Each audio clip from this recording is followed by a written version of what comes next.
Muy bien, continuamos con Pasaron Cosas. Ya está con nosotros Marcelo Abdala, dirigente del PIT-CNT, también, bueno, reconocido militante metalúrgico. Marcelo, ¿cómo estás? Muy bien, muchas gracias por la invitación. Buenos días. Y felicitaciones por el programa, por el trabajo. Muchas gracias. Muchas gracias. Marcelo, bueno, primero que nada, preguntarte cómo estás hoy, un día especial para el movimiento obrero, para el movimiento popular y especialmente para la UNRWA, para los metalúrgicos. Se conmemora un nuevo año del sepelio de Chávez Sosa y también del Día del Metalúrgico. ¿Cómo has visto, cómo estás viviendo este día tan especial? Bueno, siempre es un día de mucha sensibilidad, de mucha emoción, porque simultáneamente conmemoramos este año 84 años de actividad ininterrumpida de sindicalismo clasista en la rama de actividad. Coincide también, por esas curiosidades de la historia, que fue el día que pudimos dar sepelio nada más y nada menos que a Hugo Gesner Chávez Sosa, miembro del Consejo Directivo Nacional de nuestra UNRWA, miembro del Partido Comunista, que fue el primer aparecido en aparecer y que, bueno, bajo el gobierno de Tabaré Vázquez pudimos enterrarlo. Y bueno, yo siempre digo que es un día de mucha emoción y de mucha reflexión, porque en esos sobresaltados años, 84 años de lucha ininterrumpida en el metal, con organización clasista y de rama de actividad, se pudieron observar cosas muy importantes de la historia del movimiento obrero. Lo que nació el 14 de marzo de 1941 fue el Sindicato Único de la Industria Metalúrgica, el SUIM, dirigido además por una referencia ineludible del movimiento obrero que fue Rosario Piedraroya.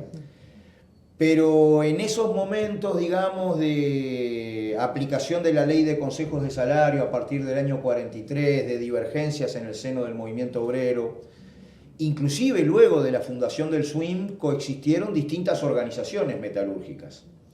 Estaba el Sindicato Único de la Industria Metalúrgica, dirigido principalmente por Rosario, pero por algunas desavenencias luego se formó la Federación de Obreros Metalúrgicos del Uruguay, la FOMU, en donde empezó a cumplir de menos a más un papel enormemente destacado, nada más y nada menos que Gerardo Cuesta.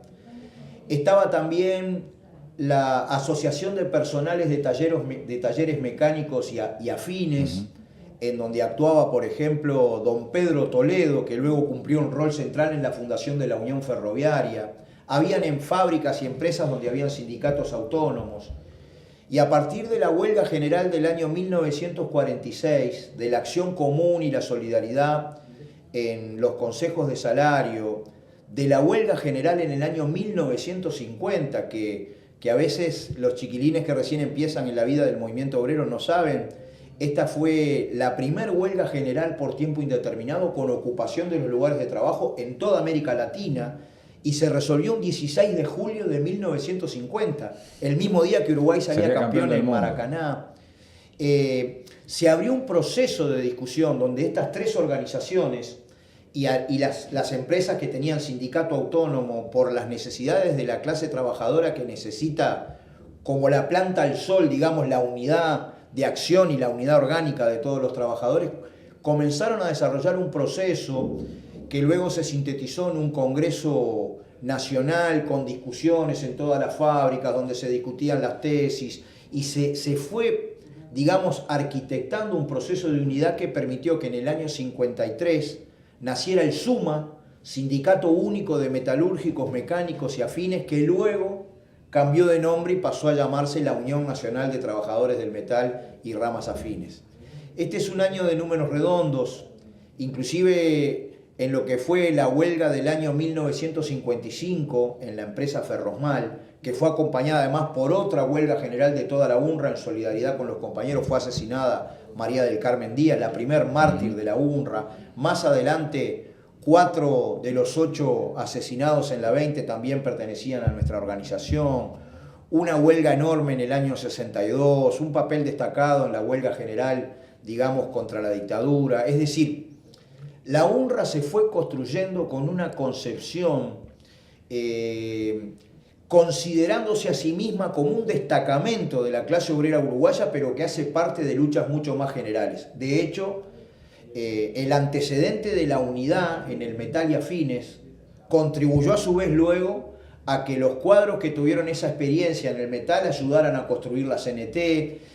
Siempre se consideró como un destacamento nacional, pero de una clase internacional que lucha no solamente por las reivindicaciones, el pan, el trabajo, la formación profesional, sino por un programa de soluciones para las grandes mayorías nacionales y además como un destacamento en lucha por la emancipación de la clase obrera, que es un objetivo histórico que naturalmente nosotros también tenemos, ¿no? Ahí está. En el día de ayer se llevó adelante la mesa representativa. A ver si nos podés contar un poco qué resultó de esa instancia.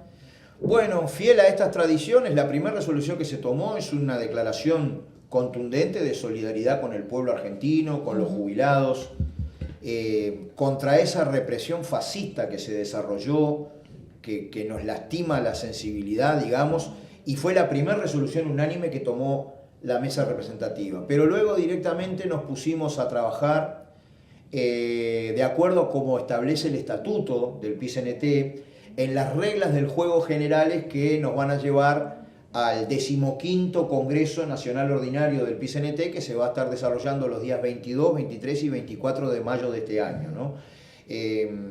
Como dice el estatuto, participan en el Congreso todas las filiales del PICNT en función de las cotizaciones que pagaron a la central en el año inmediatamente anterior al Congreso. Ese es el padrón que se toma en cuenta a los efectos de un Congreso que va a ser muy numeroso. Va a haber por arriba de 1.149 delegados titulares y otro tanto de suplentes en el Congreso Nacional Ordinario del PICNT, donde naturalmente va a estar en juego la definición de la orientación general, de la estrategia, de las tareas de la etapa que se definan, de las tareas del momento puntual que vive nuestro país, que estamos en un momento, digamos, de transición política, con un gobierno que recién asume, pero donde hay desafíos históricos que la clase obrera debe empujar para el bienestar de nuestro pueblo. Se discute entonces la orientación general, los mecanismos de organización, propaganda, finanzas. También se elige la dirección del PICNT, la mesa representativa, y yo creo que siendo la principal organización social del país, es uno de los acontecimientos políticos sociales más relevantes del año y bueno, vamos a trabajar mucho para el éxito del Congreso, que sea en clave de perspectivas, en clave de lucha, en clave de unidad, que eso creo que le hace bien al país, ¿no? Y a su democracia. La UNTRA tenía en el día de ayer y de hoy su congreso y decía sin industria no hay desarrollo. ¿Cómo ven, bueno, vos decías las tareas del momento, las tareas, cómo se prepara la UNTRA y el PICNT para su congreso con esta consigna, digamos, sin industria no hay desarrollo? Si haces un panorama, bueno, hay una desindustrialización de América del Sur. ¿Cuál es el planteo? ¿Cómo pretenden llevar a cabo esta consigna? Bueno, yo creo que esa consigna refleja lo que consideramos es la tarea de toda una etapa histórica, que inclusive trasciende los distintos periodos de gobierno, aunque naturalmente no hay vías de aproximación a resolver un conjunto de tareas democráticas, pero que tienen un sentido nacional liberador si tú no actúas en el momento para por lo menos empujar y poner las piedras angulares que vayan generando, digamos, vías de aproximación a ese objetivo. Pero creo que a esta altura, en toda América Latina, que es uno de los continentes más ricos de la economía mundial y a su vez el más desigual, también en nuestro país aparece evidencia contundente que el actual modo capitalista de acumulación, que es dependiente de los centros neurálgicos, digamos, del capital financiero transnacional, ese modo de acumulación dependiente que tiene una matriz productiva cada vez más primario exportadora, digamos, objetivamente esa base productiva del país no logra solventar la buena vida ni siquiera de 3,5 millones de seres humanos que somos los que vivimos aquí. Porque si tú analizás los fenómenos del empleo, que son formas de manifestación de este problema que está en la base, la cantidad de gente desocupada, los 550.000 trabajadoras y trabajadores que ganan menos de 25.000 pesos, el hecho que cueste tanto abatir un 23% de informalidad, el hecho de que haya un desarrollo desigual donde la actividad se concentra en el área metropolitana, pero en las zonas fronterizas, por el norte del Río Negro, tú tenés determinados problemas para la buena vida de la gente y todos los guarismos y las cifras de desempleo, precariedad, informalidad crecen.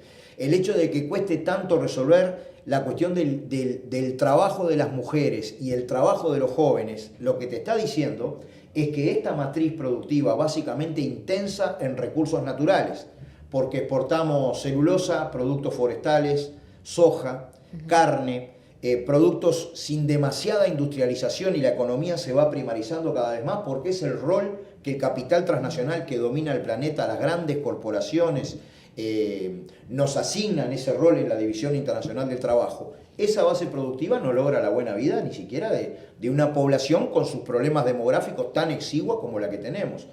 Entonces, desde un punto de vista de la mirada de la etapa histórica, el problema es acumular fuerzas, no tan siquiera para que se mantenga la misma matriz productiva con algo de distribución del ingreso, sino que se desarrollen encabezados por el Estado, por sus empresas públicas, digamos, procesos de diversificación de la matriz productiva que generen trabajos de calidad. Y esa es la tarea central que ha ubicado la UNRWA como visión, pero también en cierta medida yo creo que el PIT-CNT comparte abiertamente, porque si uno mira las propuestas que le hizo el PIT-CNT al Poder Ejecutivo, el tema vertebral que se le propone, sin desmedro de las reivindicaciones inmediatas, pero para no quedar en un movimiento obrero que actúa solamente en la esfera distributiva, es justamente abrir un ámbito tripartito de diálogo, de negociación, que permita construir una estrategia de desarrollo nacional. Porque la que ha funcionado, la del gran capital que se beneficia con nuestra dependencia, no va a poder resolver las penurias, digamos, de nuestro pueblo. Entonces, yo creo que esa es una tarea de la etapa que está bien colocada por el movimiento obrero, y habrá que ver con creatividad, bueno, las formas de aproximación, los planteos concretos que empujen en esa dirección, que eso ya es un plano, digamos, mucho más coyuntural y que se dilucida en la cancha del diálogo, la negociación y la lucha, ¿no? Marcelo, y ahí en la elaboración que ha hecho tanto la UNRWA como también el PIT-CNT y tus propios conocimientos y estudios en la materia, ¿cuáles son las alternativas que vos ves, por ejemplo, para la matriz productiva? O sea, ¿qué espacio hay para que Uruguay pueda explorar cosas diferentes a las que nos hemos acostumbrado en los últimos años? Y bueno, en primer lugar hay que recrear la política industrial, que ha sido mala palabra durante las últimas administraciones. El extremo de esta concepción neoclásica en economía es que la mejor política industrial es la que no existe. Pero lo cierto es que en el mundo se observa que luego de la pandemia, los países volvieron a construir herramientas de política industrial.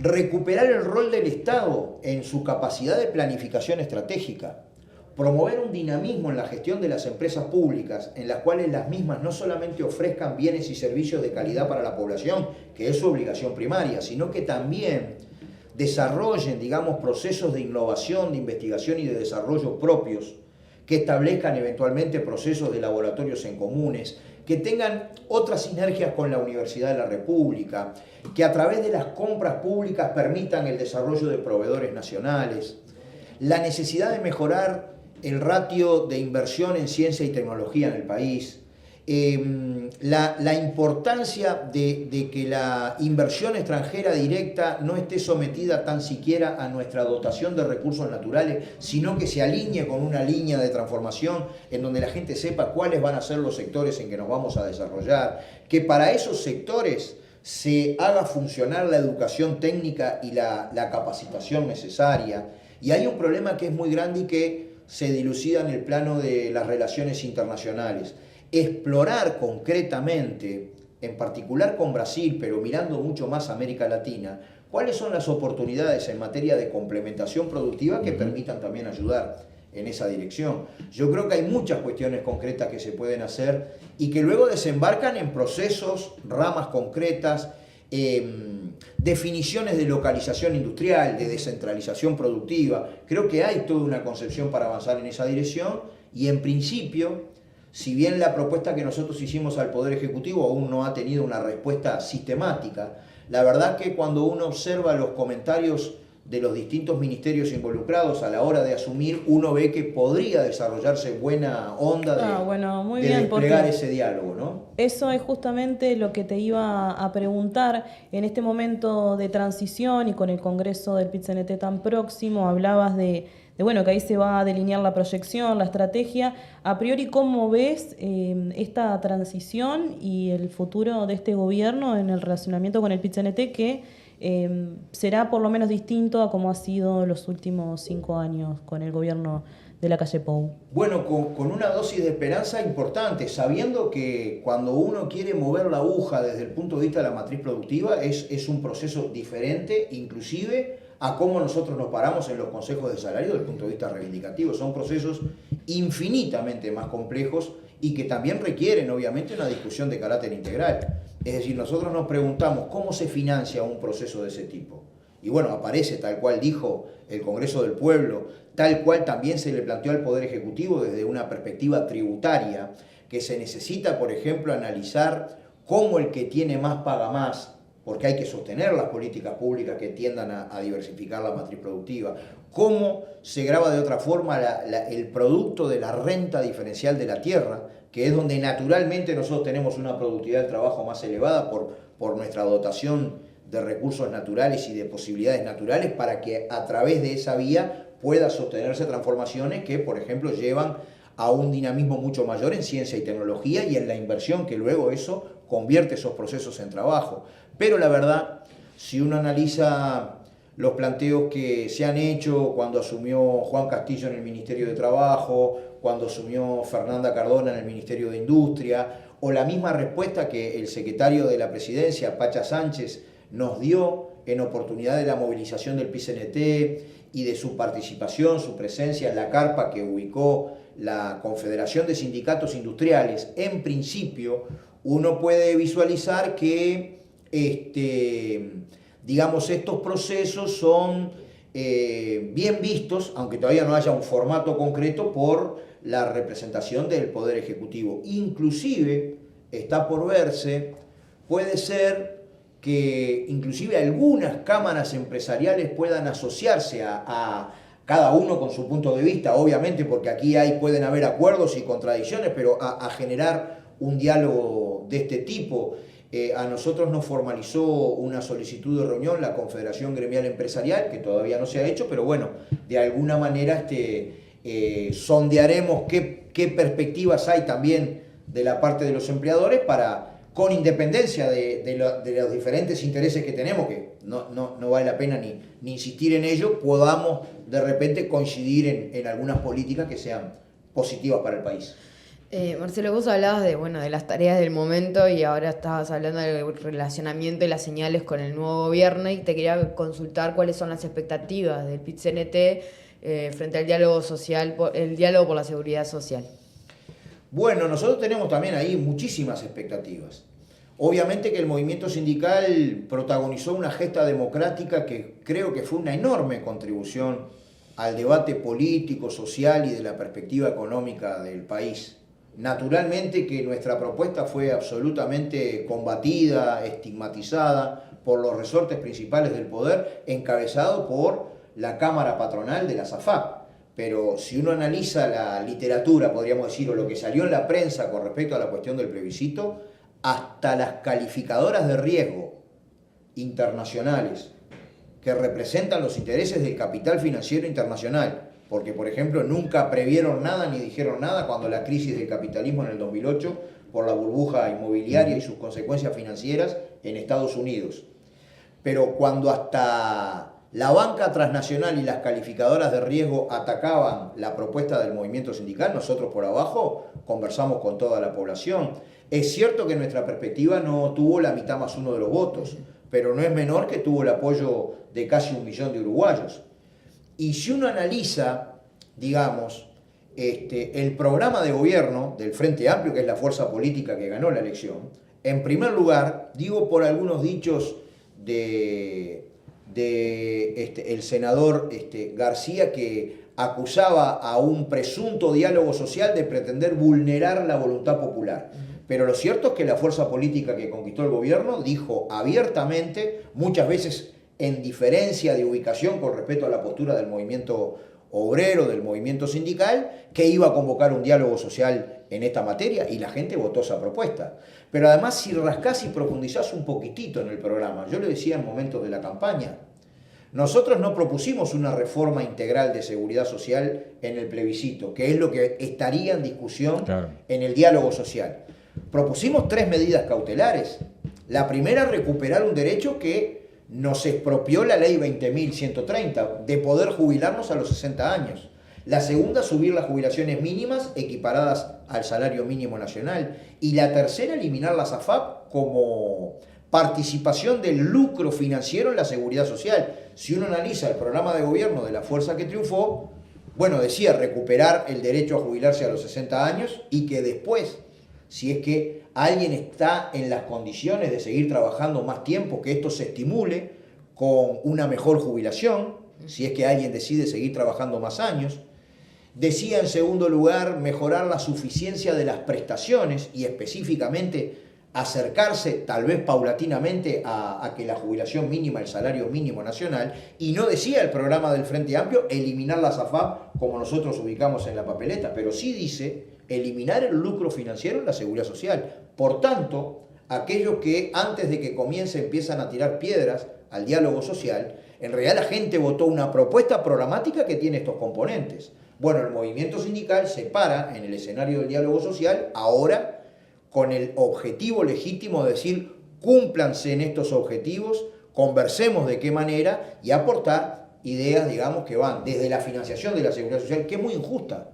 A ver, una empresa situada en los agronegocios que más han capturado divisas y dinero, digamos, aporta una cantidad exigua de recursos a la seguridad social comparado con el asalariado rural. Hay que rever la financiación, hay que ver las prestaciones, hay que conversar del Sistema Nacional de Cuidados, hay que conversar de cómo se atiende la discapacidad, hay que probablemente mejorar los seguros de paro si es que nosotros pensamos en una transición de la matriz productiva para generar las condiciones de que la gente tenga mejores condiciones de empleo. Y ni que hablar, estaremos muy atentos a cuáles son las formas concretas en que se elimina el lucro financiero de la seguridad social. Pero tenemos sí mucha expectativa, solamente cumpliendo con el programa. Yo creo que el movimiento obrero tendría un avance enorme. Sin dudas. Marcelo, hoy hablabas de los aspectos estratégicos, de los aspectos de más largo plazo, también decías, bueno, los aspectos del corto plazo, las reivindicaciones concretas del movimiento obrero. ¿Cómo entra ahí esa disputa que se ha dado en las últimas semanas con respecto a la opinión de Odone de desindexar salarios? Que uno dice, bueno, esto es algo cotidiano, diario y es plata, pero mucho más que eso, ¿no? De una perspectiva de distribución. ¿Cómo se va a parar la central con este tipo de anuncios? Con mucho respeto por las distintas opiniones, pero el movimiento obrero no tiene forma alguna de pensar en la desindexación salarial. ¿Por qué razón? Porque en definitiva lo que le interesa a la trabajadora o al trabajador no es el salario nominal, es el poder de compra del salario. Es decir, es con lo que tú ganás cuánto podés comprar para solventar la vida del trabajador y de su núcleo familiar. Por tanto, en realidad no hay forma alguna de que en la perspectiva del movimiento obrero sea posible desindexar la cuestión salarial, porque necesariamente para mirar las cuestiones del poder de compra tú lo tenés que relacionar con la inflación. Es más, nosotros compartimos el objetivo de priorizar el ritmo de crecimiento salarial en todos aquellos salarios inferiores a 25.000 pesos. Lo que decimos, esto no puede ser subsidiado por el resto de la población trabajadora que está por encima. Pero además, en otra vertiente, digamos, del razonamiento, o en dos vertientes distintas del razonamiento. Si nosotros caracterizamos que las políticas aplicadas por el gobierno de Luis Lacalle Pou apuntaron a el impulso desde las políticas públicas de un modelo de la desigualdad que se reflejó en el achique de la participación del salario en la riqueza nacional, en el Producto Bruto Interno. A lo que aspira el movimiento obrero es que a través de la creación de trabajo de calidad y a través del aumento de salario crezca la porción de la masa salarial y lo que reciben los trabajadores como clase general en el país en la riqueza nacional. Por tanto, esto es bastante por arriba no alcanza con la inflación, ¿se entiende? Exacto. Hay que discutir procesos en los cuales el crecimiento del Producto Bruto Interno también llegue a la gente. Y no como teoría del derrame, digamos, de la ganancia que se lleva el capital, sino como una política explícita que evidentemente hay que desarrollarla. Por tanto, en ese sentido nosotros hemos tenido diferencias. Pero por último, si lo que nos preocupa es la inflación, nosotros siempre hacemos la misma pregunta.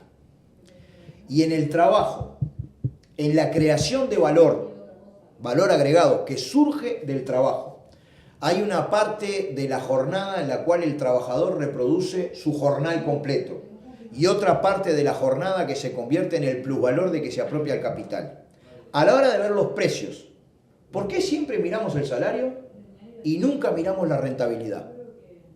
Porque al final de cuentas, si se trasladan siempre los ajustes salariales a precios, no es por la voluntad del trabajador, es porque el empresario no quiere financiar esos aumentos con su rentabilidad. Entonces no me vengan a mí con desindexación de los salarios, desindexemos la rentabilidad. Exacto. Por ejemplo, ¿no? Es muy claro, es una de las alternativas, ¿no? Como La decías, jornada de trabajo se compone de dos partes. Hay una parte en la cual el trabajador produce un valor equivalente a todo su jornal y otra parte que es el trabajo adicional donde produce la plusvalía de la cual surge la ganancia. No es que toda la plusvalía se la quede el capitalista de que se trate, porque ahí están los impuestos, los intereses financieros. Hay un conjunto de cuestiones que absorben de esa parte.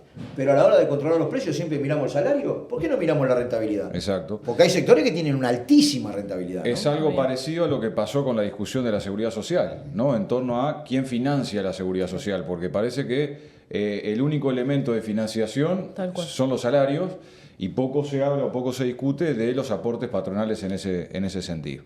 Así que bueno, Marcelo, te agradecemos la participación. Muchas gracias. Ha sido muy claro, muy elocuente y bueno, esperemos contar contigo nuevamente más adelante aquí en Pasaron Cosas. Bueno, un gustazo, muchas gracias. Muy bien, vamos a la pausa y volvemos enseguida. Caras, caretas, una voz amiga. Suscríbete ahora.